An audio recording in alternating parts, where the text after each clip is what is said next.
everyone. I am Somrita Urni Ganguly. I'm a professor, poet, and literary translator currently working in Kolkata, India. The poem that I will be reading to you today is called The Girl on the Phone. The Girl on the Phone. I was walking home late last night down the cobbled streets of the sour whiskey-smelling south side of New York City. I'd watched a Colombian movie, Spanish with English subs, Maman, about an estranged mother and her daughter and her daughter's daughter, and how the three briefly find love, comfort, and solace in one another. The girl walking ahead of me on the footpath was on the phone crying, and after every 4 or 5 sentences repeating, "How can you do this to me? How can you leave me alone?" Now, I love people who are unafraid to get drunk. I love sitting down with them and hearing their drunk stories. There's an honesty in their tears, a vulnerability in their lies, an indiscretion in their warmth and abandon that even the best of us have to fake in our best composed moments. And so I followed the slightly drunk, deeply disturbed girl until I had to cross the road and go over to the other side. Have I really been able to go over to the other side?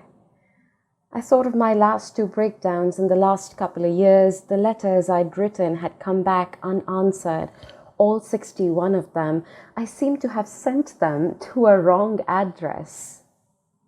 In my late teens and early 20s, I never cried when the men came and went. I was confident and brave and uncaring. I had the kind of arrogance that comes with youth.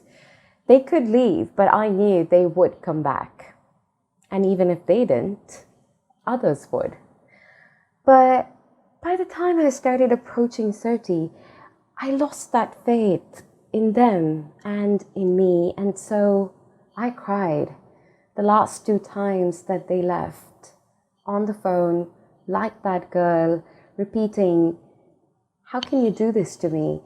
How can you leave me alone?"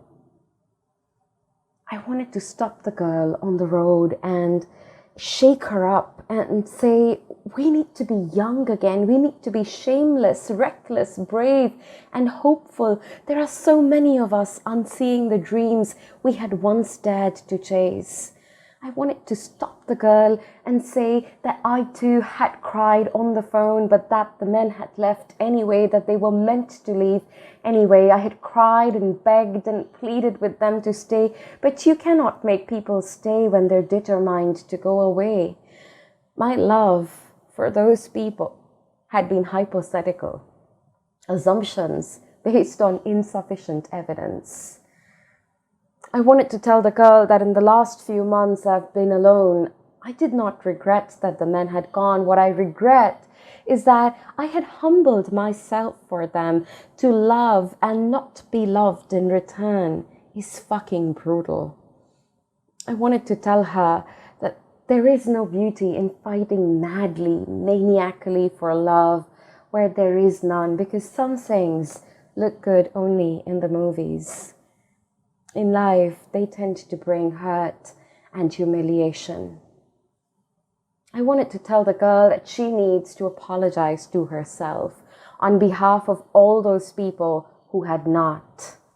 If a sorry is what you're waiting for, then let me tell you, it will not come. If a sorry will help you move on, then say a sorry to yourself, the one that they won't say, and do move on. I wanted to tell the girl of the sex worker whom I had met on the streets of London at 4 a.m. when I was sitting on a park bench outside my hotel in Kensington, crying and singing on the phone. Tare dhori dhori mone kori dhorte gelem ar pelem na dhori dhori মনে করি ধরতে গেলেম আর পেলেম না দেখেছি দেখেছি রূপসাগরে মনের মানুষ Kacha Shona.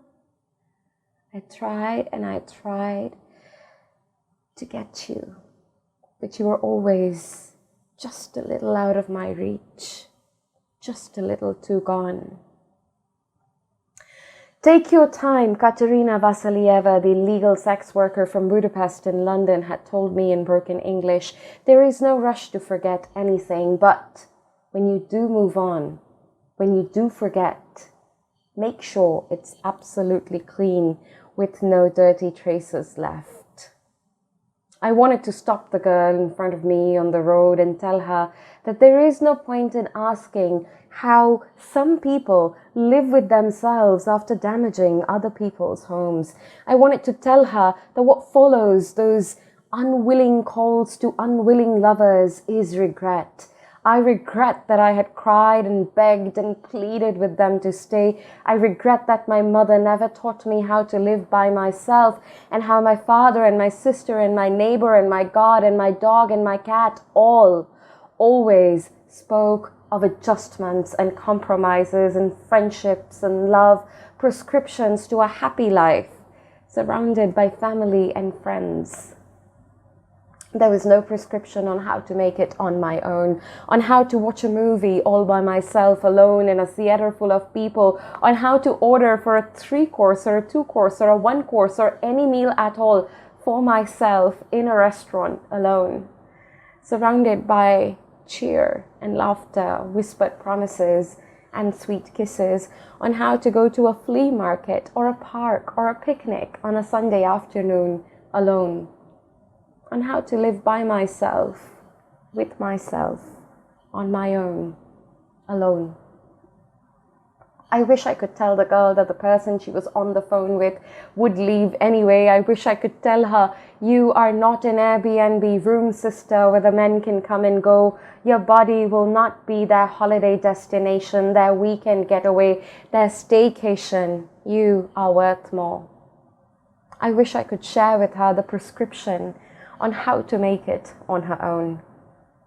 But by the time I got the medication, that girl was long gone. Thank you. Well, hello there. Thank you so much for stopping by and watching this video on our Brown Critic channel. We'd really appreciate and really love it if you watched all our other videos and liked them. Make sure to subscribe to the channel as well. Stay well, take care of yourself, and until the next time, bye for now.